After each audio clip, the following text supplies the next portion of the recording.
Hi hello everyone, I am Vishal Joshi, आपका प्यारा विजय sir. जैसा कि आप सबको पता है कि जेई मेंस में अटेम्प्ट भी अब पोस्टपोन्ड हो गया है और बहुत सारा कन्फ्यूजन क्रिएट हो गया है क्योंकि कई सारे बच्चों के मैसेजेस आ रहे हैं कि सर प्लीज़ ड्रॉपर स्ट्रेटजी लेकर आइए एक बार, कि ड्रॉपर वाला जो बच्चा है उसे अब 2021 की तैयारी करनी चाहिए, या जो 12th के अंदर है वो 2021 पर ही फोकस करे या 2022 की तैयारी करें, या कोई नया ड्रॉपर बैच ज्वाइन कर लेना चाहिए, या ड्रॉपर बैच आपका जो है कब आएगा, ड्रॉपर बैच में हमें अभी तैयारी करनी चाहिए नहीं करनी चाहिए, और जब तक ड्रॉपर बैच नहीं आ जाता तब तक हम लोग क्या करें, हम बहुत पीछे हो जाएंगे, हमें कम टाइम मिलेगा। ऐसे कई सारे सवाल, कई सारे डाउट मन में चल रहे हैं, काफ़ी कन्फ्यूज़न चल रहा है। तो आज का वीडियो उन्हीं लोगों के लिए है जो इस तरह की स्ट्रैटेजी पर अपना फोकस करना चाहते हैं। तो चलिए शुरू करते हैं दोस्तों, बिना किसी देरी के। तो देखिए, सबसे पहले ये बात बिल्कुल सही है कि आप बहुत ही ज़्यादा कन्फ्यूजन में हैं, तो इस कन्फ्यूजन को दूर करने के लिए सबसे पहले एक एनालिसिस करिए। चाहे आपको ड्रॉप करना हो या नहीं करना हो, आपको एक सबसे पहले फोकस करना है कि पिछले 2 सालों में या पिछले 1 साल में आपने जब आईआईटी की तैयारी की थी तो उस दौरान आपके कौन कौन से टॉपिक थे जो वीक थे या जो नहीं आते थे, या किन किन टॉपिक्स के अंदर आपको परेशानी आती थी, या किन किन टॉपिक्स में आपके टेस्ट में नंबर नहीं आते थे, किन किन टॉपिक्स का हमारा होमवर्क कंप्लीट नहीं था। तो आपको एक टेबल बनानी पड़ेगी, उस टेबल में लिखना पड़ेगा कि ये होमवर्क इसका इनकम्प्लीट था, ये टॉपिक नहीं आता था, इसकी एनसीईआरटी नहीं पढ़ी थी, इसके नोट्स नहीं पढ़े थे और इसकी क्लास अटेंड नहीं की थी। इस तरह से आपको एक टेबल बनानी चाहिए जिसके अंदर आपको मार्क करना चाहिए, और उस मार्क के अंदर आपको ये नोट करना चाहिए कि किस वाले टॉपिक में आपको सबसे ज़्यादा पॉइंट्स मिल रहे हैं। अगर मान लीजिए एक ऐसा टॉपिक है जो आपको नहीं आता, जिसका होमवर्क नहीं किया, जिसकी एनसीईआरटी भी नहीं पढ़ी और जिसके बारे में आपको कुछ नहीं आता, तो इसका मतलब आप अभी जो टाइम आपको मिल रहा है खाली, उस खाली टाइम का यूटिलाइज करें उस टॉपिक को पढ़ने के लिए। प्लस यहाँ पर दोस्तों मैं सजेस्ट करना चाहूँगा कि 11th कि जो बेसिक्स आपके वीक रह गए थे उन्हें पढ़े, क्योंकि जनरली ये होता है कि हम लोग किसी भी कोचिंग की तैयारी करना शुरू कर देते हैं, हम कोई बैच ज्वाइन कर लेते हैं और उसका जो बेसिक्स होता है वो बेसिक्स हमारा वीक रह जाता है, हम उसे नहीं कर पाते हैं।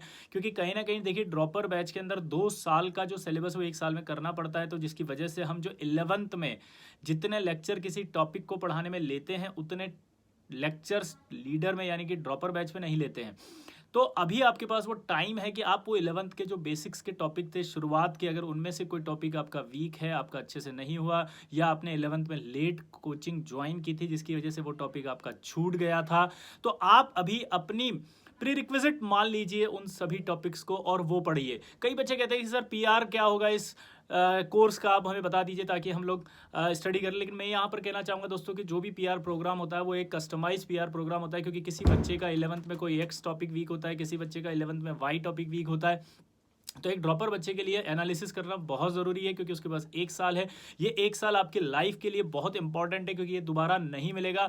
तो मैं यहाँ जितने भी बच्चे सुन रहे हैं उनको ये कहना चाहता हूँ कि आप सबसे पहले अपना कस्टमाइज एनालिसिस तैयार कीजिए। दोस्तों एक रफ, एक जनरल परसेप्शन पे कभी नहीं जाना चाहिए, आपको अपना एनालिसिस खुद करना चाहिए, जिसे हम कस्टमाइज एनालिसिस कहते हैं, पर्सनलाइज्ड एनालिसिस कहते हैं, क्योंकि ये पर्सनलाइज्ड एनालिसिस ही आपको पर्सनलाइज ग्रोथ देगा अपने टेस्ट में, अपने करियर के अंदर। तो इसकी एक आदत आप आज से डालेंगे तो ये फ्यूचर में भी आपके लिए बहुत फायदेमंद होगी। आप एक जनरल परसेप्शंस में नहीं जाएंगे। जैसे कभी हम बीमार होते हैं तो अगर हम केमिस्ट के पास जाएंगे तो केमिस्ट हमें एक टैबलेट देगा बुखार की, तो वो टैबलेट आप सभी को एक ही देगा, चाहे वो 50 आदमी उसके पास जाए। लेकिन अगर 50 लोग डॉक्टर के पास जाएंगे तो डॉक्टर उनको अपनी अपनी बीमारी के हिसाब से शायद अलग अलग टैबलेट दे। तो यहाँ मैं इस एग्जाम्पल के तौर पर ये कहना चाहता हूँ कि आप अपना डॉक्टर खुद बनिए।